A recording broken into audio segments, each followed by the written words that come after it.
Kan yang record. Udah, ayo wis, udah di record. Mbak Mit, mulai Mbak. Assalamualaikum warahmatullahi wabarakatuh. Perkenalkan, kami dari kelompok 2 menjelaskan tentang Pancasila sebagai dasar negara Republik Indonesia. Nah, di sini saya akan menyampaikan tentang konsep negara, tujuan, dan urgensi dasar negara. Menelusuri konsep negara, menurut Diponolo, negara adalah suatu organisasi kekuasaan yang berdaulat yang dengan tata pemerintahan melaksanakan tata tertib atas suatu umat di suatu daerah tertentu. Lebih lanjut, Diponolo mengemukakan beberapa definisi negara yang dalam hal ini penulis paparan secara skematis sebagaimana gambar A1 sejalan dengan pengertian negara tersebut. Diponolo menyimpulkan 3 unsur yang menjadi syarat mutlak bagi adanya negara, yaitu yang pertama unsur tempat atau daerah, wilayah atau teritor. B. Umat manusia atau umat. Baca masyarakat, rakyat atau bangsa. C. Unsur organisasi atau tata kerjasama atau tata pemerintahan. Ketiga unsur tersebut lazim dinyatakan sebagai unsur konstitutif. Selain unsur konstitutif, ada juga unsur lain, yaitu unsur deklaratif. Dalam hal ini pengakuan dari negara lain. Berbicara tentang negara dari perspektif tata negara paling tidak dapat dilihat dari 2 pendekatan, yaitu A. Negara dalam keadaan diam yang fokus pengajiannya terutama kepada bentuk dan struktur organisasi negara.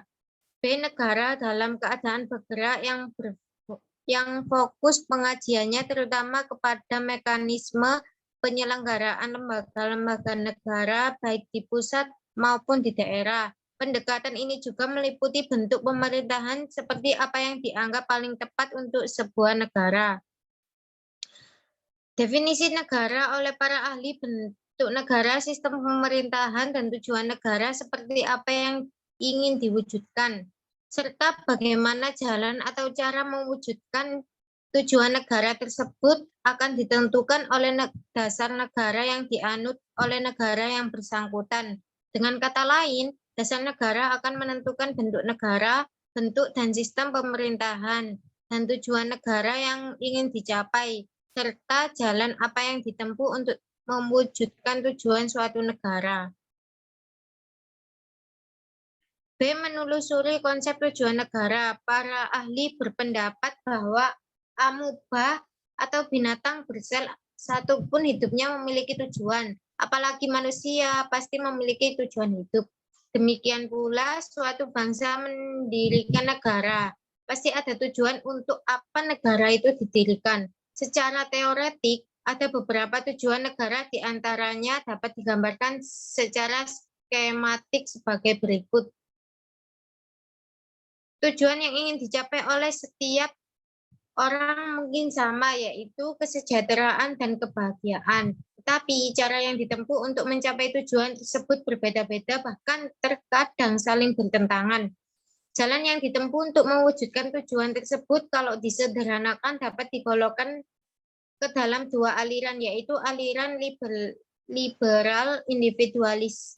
Aliran ini berpendapat bahwa kesejahteraan dan kebahagiaan harus dicapai dengan politik dan negara ekonomi liberal melalui persaingan bebas. B. Aliran kolektivis atau sosialis. Aliran ini berpandangan bahwa kesejahteraan dan negara ekonomi terpimpin atau totaliter. Pada umumnya tujuan suatu negara termaktub dalam undang-undang dasar atau konstitusi negara tersebut. Sebagai perbandingan, berikut ini adalah tujuan negara Amerika Serikat, Indonesia, dan India. Next. Perbandingan tujuan negara. negara Republik Indonesia apabila disederhanakan dibagi menjadi dua, yaitu kesejahteraan umum dan menjamin keamanan seluruh bangsa dan seluruh wilayah negara. Oleh karena itu, pendekatan dalam mewujudkan tujuan negara tersebut dapat dilakukan dengan dua pendekatan, yaitu pendekatan kesejahteraan prosperity approach, B. Pendekatan keamanan security. Menelusuri konsep atau urgensi dasar negara. Istilah dasar negara maknanya identik dengan istilah grand norma dasar. Cinta hukum, cita negara, dasar filsafat negara secara terminologis atau secara istilah dasar negara dapat diartikan sebagai landasan dan sumber dalam membentuk dan menyelenggarakan negara. Dasar negara juga dapat diartikan sebagai sumber dari segala sumber hukum.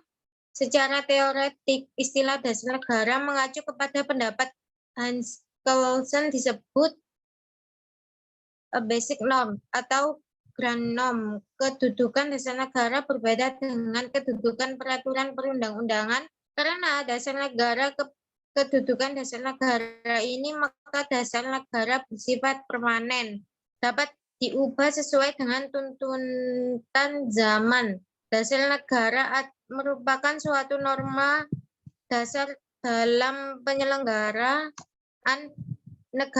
bernegara yang menjadi sumber dari segala sumber hukum sekaligus sebagai cita hukum, baik tertulis maupun tidak tertulis dalam suatu negara. Cita hukum ini akan mengarahkan hukum pada cita-cita bersama dari masyarakat. Cita-cita ini mencerminkan kesamaan kepentingan di antara sesama warga masyarakat.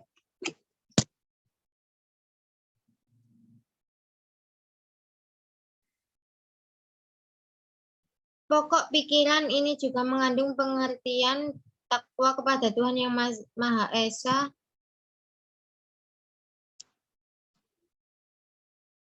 kemanusiaan yang adil dan beradab, sehingga mengandung maksud menjunjung tinggi hak asasi manusia yang luhur dan berbudi pekerti kemanusiaan yang luhur. Pokok pikiran keempat, pembukaan Undang-Undang Dasar Negara Republik tahun 1945 merupakan asas moral bangsa dan negara.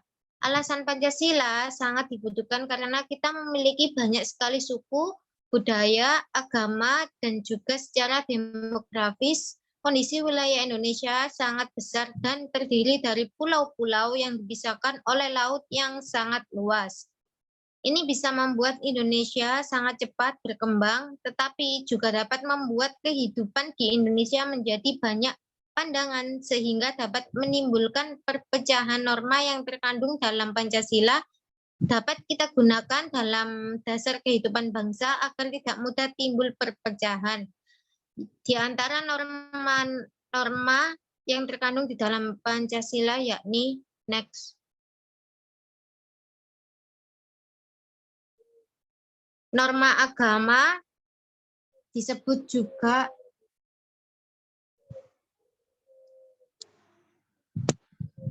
norma kepercayaan ini ditunjukkan kepada semua masyarakat Indonesia untuk dapat beriman kepada Tuhan Yang Maha Esa. Dengan adanya norma ini diharapkan setiap rakyat Indonesia dapat berpegang teguh kepada agamanya masing-masing dan saling menghargai. Yang kedua, norma moral atau norma kesusilaan.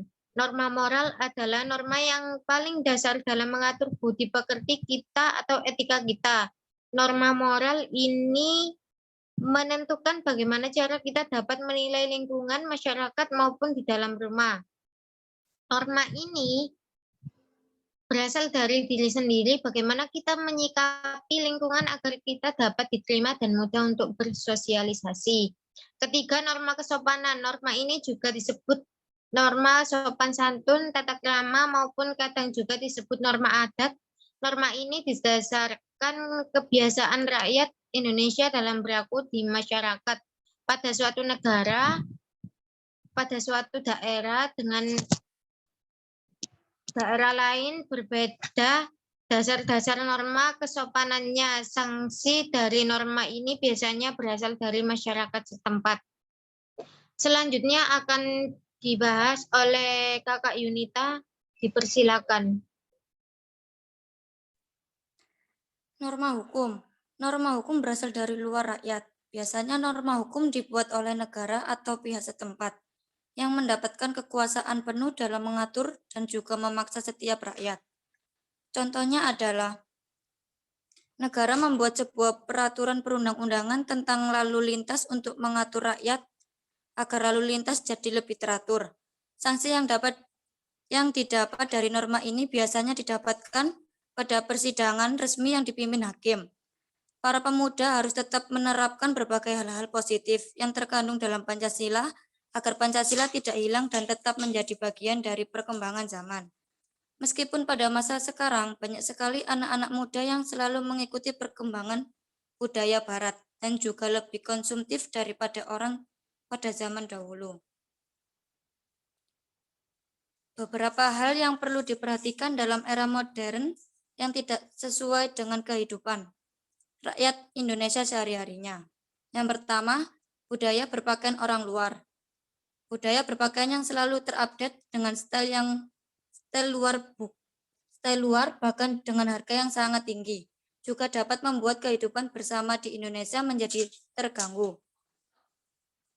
Dengan update hal tersebut biasanya menyebabkan kesenjangan dengan orang-orang di sekitar, sehingga norma-norma yang berlaku di lingkungan masyarakat tersebut diabaikan.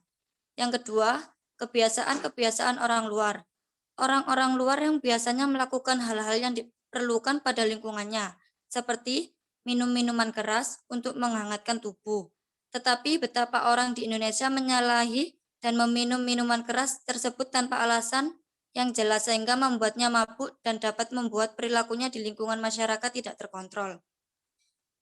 Yang ketiga, cara berbicara. Orang luar berbicara tanpa adanya adat dan istiadat sehingga mereka biasanya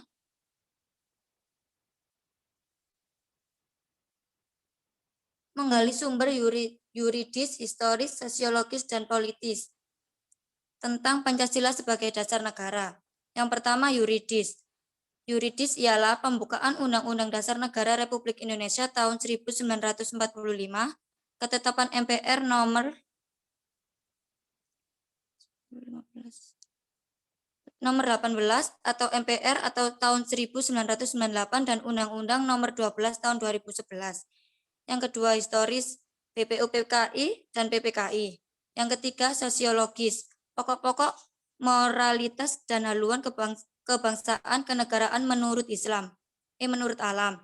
Yang keempat, politis. Pasal 1 ayat 2 Undang-Undang Dasar 1945, Pancasila menjelma menjadi asas dalam sistem demokrasi konstitusional. Konsekuensinya, Pancasila menjadi landasan etik dalam kehidupan politik bangsa. Selanjutnya akan dibacakan oleh Ricky Trio. Argumen tentang dinamika dan tantangan Pancasila sebagai dasar negara. Argumen tentang dinamika Pancasila.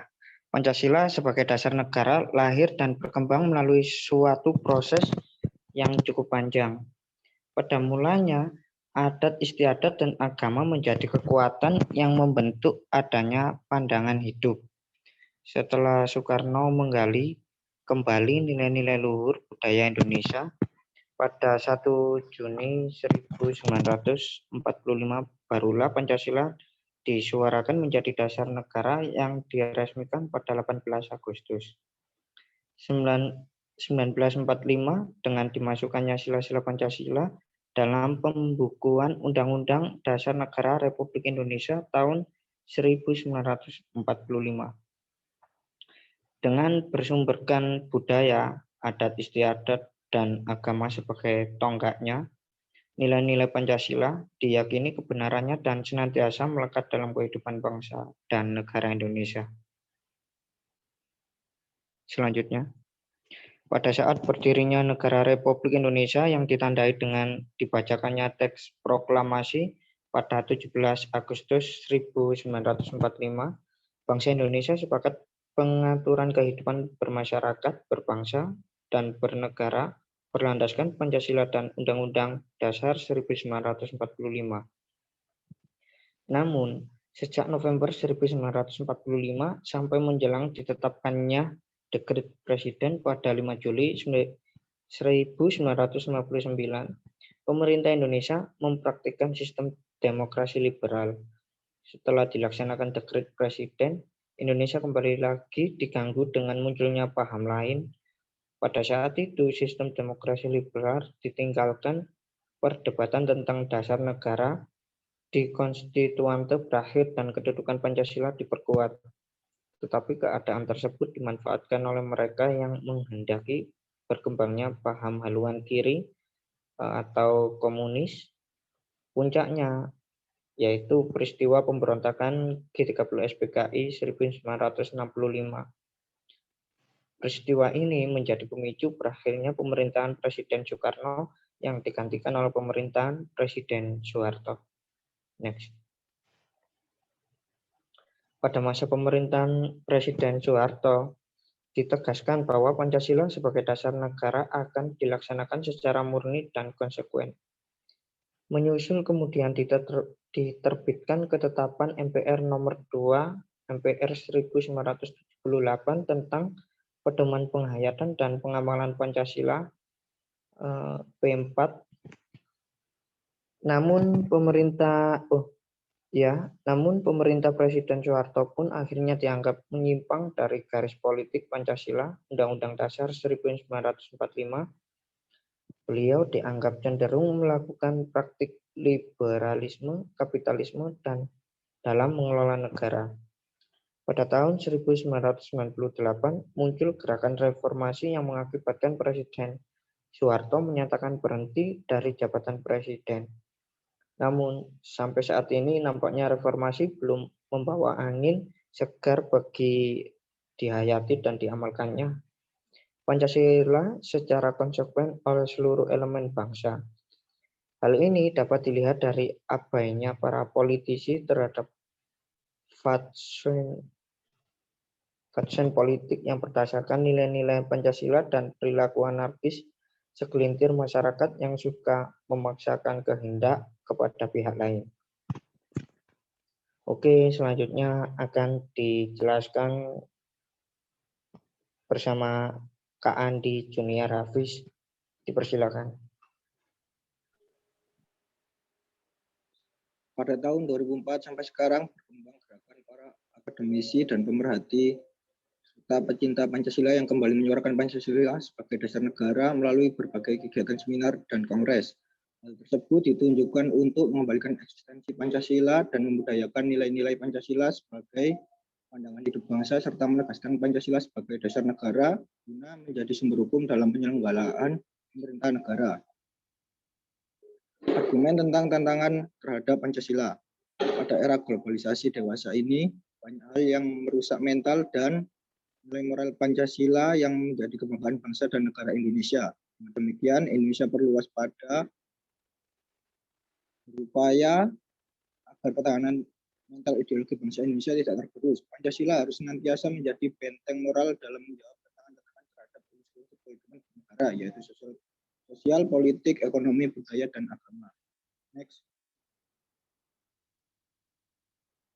Tantangan yang muncul antara lain berasal dari tugas-tugas paham-paham yang bersandar pada otoritas materi seperti liberalisme, kapitalisme, komunisme, sekularisme, pragmatisme, dan hedonisme yang menggerus kepribadian bangsa yang berkarakter nilai-nilai Pancasila. Hal ini pun dapat dilihat dengan jelas betapa paham-paham tersebut telah merusak jauh dalam kehidupan bangsa Indonesia sehingga merupakan kultur bangsa Indonesia yang memiliki sifat religius, santun, dan gotong royong. Next. Apabila ditarik benang merah terkait dengan tantangan yang melanda bangsa Indonesia sebagaimana tersebut di atas, maka dapat diidentifikasi sebagai berikut. A. Dilihat dari kehidupan masyarakat.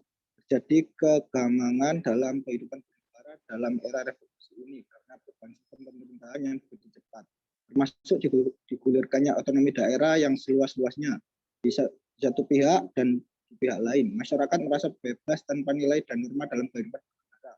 Akibatnya sering ditemukan perilaku anarkisme yang dilakukan oleh elemen masyarakat terhadap fasilitas publik dan aset milik masyarakat lainnya yang dipandang tidak cocok dengan paham yang dianutnya. Masyarakat menjadi beringas karena kode of conduct yang bersumber pada nilai-nilai Pancasila mengalami degradasi. Selain itu, kondisi euforia politik tersebut dapat memperlemah integrasi nasional. Next. Di dalam bidang pemerintahan, banyak muncul di ranah publik aparatur pemerintahan, baik sipil maupun militer yang kurang mencerminkan jiwa kenegarawanan. Terdapat fenomena perilaku aparatur yang aji mumpung atau memerangi kepentingan kelompoknya saja. Hal tersebut perlu segera cegah dengan cara meningkatkan efektivitas penegakan hukum dan melakukan upaya secara masif serta sistematis dalam membudayakan nilai-nilai Pancasila bagi para aparatur negara.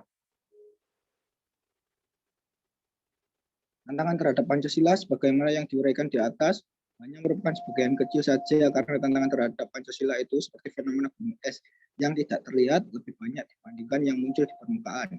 Hal ini menggambarkan bahwa upaya menjawab tantangan tersebut tidak mudah. Oleh karena itu, seluruh elemen masyarakat harus bahu-membahu merespons secara serius dan bertanggung jawab guna memperkokoh nilai-nilai Pancasila sebagai kaidah penuntun bagi setiap warga negara, baik bagi yang berkiprah di sektor masyarakat maupun di pemerintahan. Dengan demikian, integrasi nasional diharapkan semakin kokoh dan secara bertahap bangsa Indonesia dapat mewujudkan cita-cita dan tujuan negara yang menjadi idaman seluruh lapisan masyarakat.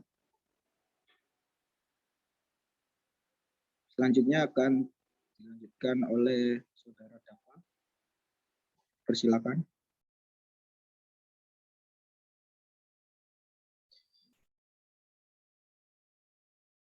Aku ya. Esensi dan urgensi Pancasila sebagai dasar negara. Esensi yang berasal dari kata essence yang menurut Kampur Longman berarti the most basic and important quality for something. Sedangkan dalam kamus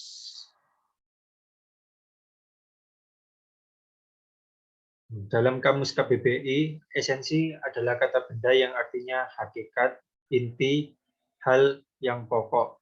Contoh penggunaannya adalah esensi pertikaian antara kedua tokoh itu ialah pertentangan ideologi. Jadi segala sesuatu yang merupakan hakikat, dasar, inti, sari, hal yang pokok, penting, ekstrak, dan konsentrat. Dari segala sesuatu disebut esensi tergantung dalam konteks dan penggunaannya. Dalam sila-sila Pancasila terdapat patologi budaya Pancasila yang bisa menghancurkan nilai-nilai yang terkandung pada setiap sila Pancasila. Fenomena yang terjadi pada masa Indonesia saat ini seperti korupsi, kerusuhan, dan moral yang bertentangan dengan nilai Pancasila. Jika dasar Pancasila itu tidak tertanam kuat pada diri rakyat Indonesia, maka negara ini akan berantakan. Dengan berkembangnya dunia dan segala masukan berbagai macam dari luar negeri ke dalam negara, Pancasila sebagai konsep dasar kehidupan rakyat Indonesia harus diperkuat serta ditanamkan agar kita tidak dijajah oleh bangsa lain. Memang tidak dijajah dalam hal fisik, tetapi dijajah dalam hal pemikiran yang secara perlahan-lahan membuat berubah rakyat Indonesia dari sila-sila Pancasila itu sendiri. Next. Beberapa contoh penerapan esensi Pancasila sebagai dasar negara. Pertama, sila pertama ketuhanan yang Maha Esa, artinya sesuai dengan agama dan keyakinan yang sejalan dengan asas kemanusiaan yang adil dan beradab. Contohnya, rakyat Indonesia memiliki hak untuk memilih agama yang akan ia anut dan jalani tanpa ada unsur paksaan, bebas melaksanakan kegiatan agama dengan syarat tidak melanggar norma-norma di Indonesia dan saling menghormati dengan agama lain. 2. Sila kedua kemanusiaan yang adil dan beradab, artinya setiap warga negara telah mengakui persamaan derajat kewajiban antara sesama manusia sebagai asas kebersamaan bangsa Indonesia dan hak. Contoh penerapannya, majikan tidak sewenang-wenangnya bertindak ke pembantunya yang tidak berperi kemanusiaan. Sila ketiga, persatuan Indonesia artinya setiap warga negara mengutamakan persatuan, kepentingan, kesatuan, dan juga keselamatan bangsa dan negara di atas kepentingan pribadi. Golongan yang selalu harus diwujudkan, diperjuangkan dipertahankan dan diupayakan secara terus-menerus. Contoh penerapannya tidak terlalu menonjolkan kebudayaan masing-masing daerah untuk melihat siapa yang terbaik, tetapi dipelajari dan ikut melestarikan dengan serta meyakinkan bahwa perbedaan itu baik.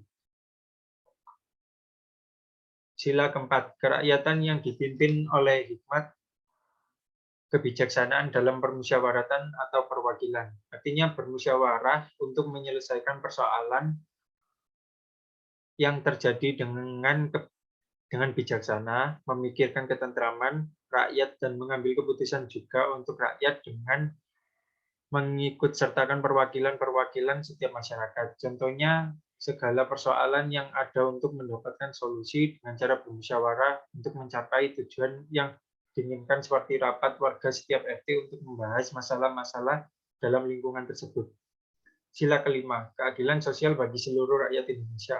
Menggambarkan dalam bertindak supaya bersikap adil kepada setiap warga negara Indonesia tanpa membedakan status sosial, suku, ras, dan bahasa sehingga tujuan dari bangsa Indonesia akan tercapai dengan keikutsertaan semua rakyat Indonesia.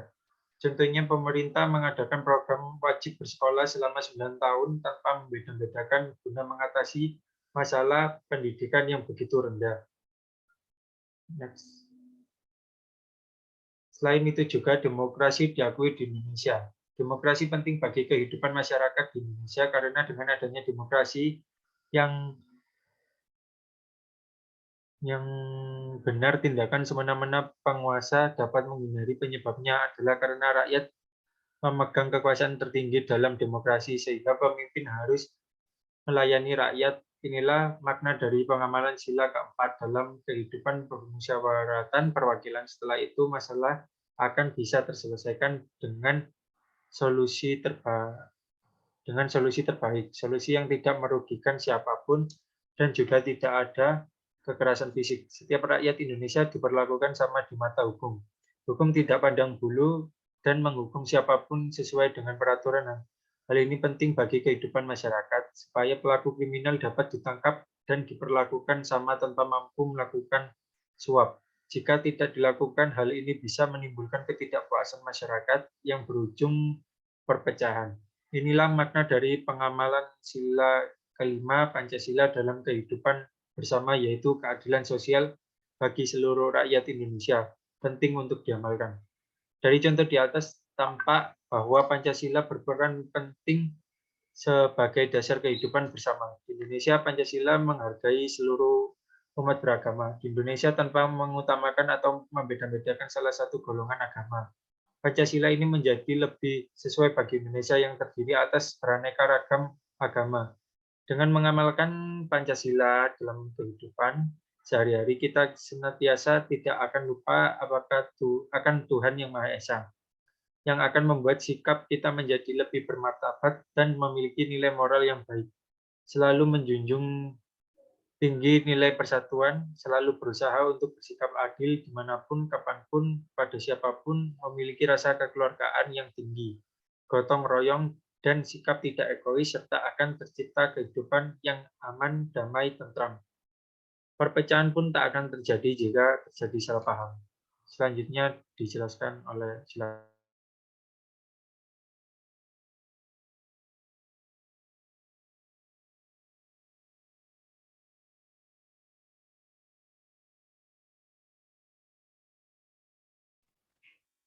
Pancasila sangatlah penting untuk diakui, dihormati, dihargai keberadaannya, dan diamalkan nilai-nilainya. Karena Pancasila tidaklah lahir begitu saja dengan mudah. Pancasila lahir dari ide pikiran pemimpin bangsa di tengah kondisi Indonesia yang penuh tekanan, perbedaan, dan himpitan dari para penjajah yang semena-mena, mengeksploitasi dan memperbudak negara Indonesia seenaknya saja. Pancasila adalah alat pemersatu yang dibuat oleh para pejuang kemerdekaan untuk dijadikan sebagai pijakan, dasar, dan fondasi yang bisa dikenal dengan pilar-pilar kehidupan berbangsa dan bernegara. Pancasila dibuat berdasarkan nilai-nilai kehidupan sehari-hari masyarakat Indonesia sebagai masyarakat yang berbangsa dan bernegara. Bukan hanya semata untuk provokasi atau penyempatan saja dalam pengusiran penjajah, melainkan juga untuk tujuan seumur hidup bangsa Indonesia lah Pancasila itu dirumuskan. Next.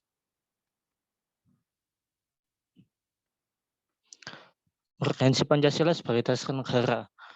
Negara Insinyur Soekarno menggambarkan urgensi Pancasila secara ringkas tetap meyakinkan Pancasila adalah Waltan Sajung, satu dasar falsafah dan juga satu alat pemersatu bangsa yang juga pada hakikatnya satu alat memersatukan dalam perjuangan melenyapkan segala macam penjajah, terutama imperialisme. Memahami urgensi Pancasila sebagai dasar negara bisa menggunakan dua pendekatan, yaitu pendekatan institusional dan pendekatan sumber daya manusia. Pendekatan institusional adalah membentuk dan menyelenggarakan negara yang berdasarkan pada nilai-nilai Pancasila, sehingga negara Indonesia dapat mewujudkan tujuan negara atau terpenuhnya kepentingan nasional. Sementara itu, pendekatan sumber daya manusia dapat pada dua aspek, yaitu orang-orang yang menjalankan pemerintahan dengan cara melaksanakan nilai-nilai Pancasila secara murni dan konsekuen di dalam menggambarkan tugas dan bertanggung jawab, sehingga kebijakan negara akan menghasilkan kebijakan yang mengedepankan kepentingan rakyat.